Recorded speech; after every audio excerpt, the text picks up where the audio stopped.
I've been with the police for 15 years as a constable, but I also have several businesses. I run the Ontario Boxing Hall of Fame. I promote boxing.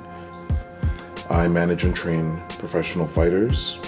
I run a magazine company, and I have a counseling business that I've done now for about 20 years, and a school program that I have with a business partner that we've done now for 2 years and just got renewed for a third.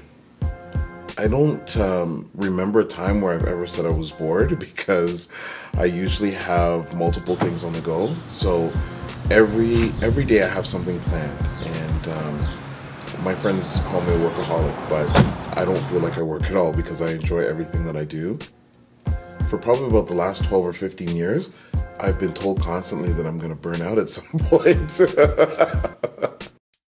In high school, I lived on my own, and my friend gave me this book called Think and Grow Rich, A Black Choice, written by Dennis Kimbrough. It was about personal accountability.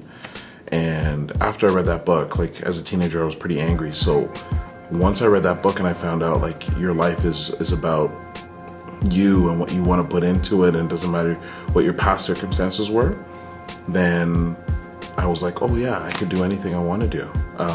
And then from that point forward, I kind of just started charting my own course instead of just reacting to life.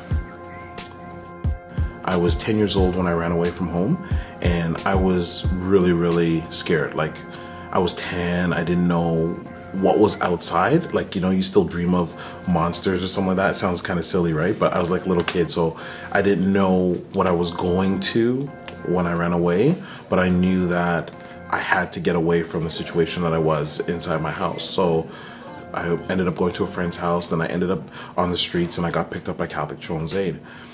And going through that experience, as tough as it was probably the catalyst to me making a lot of the good decisions I made in the future.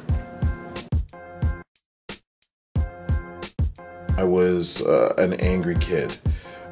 I used to get bothered a lot by the police. I remember one time I was outside of Ossington Station, Ossington and Bloor, and I was just walking around, and the police approached me, and it was like close to winter weather, and they made me take off my jacket, sweater.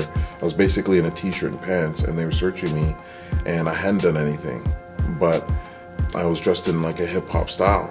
And I just thought to myself, okay, you know what I'm gonna do?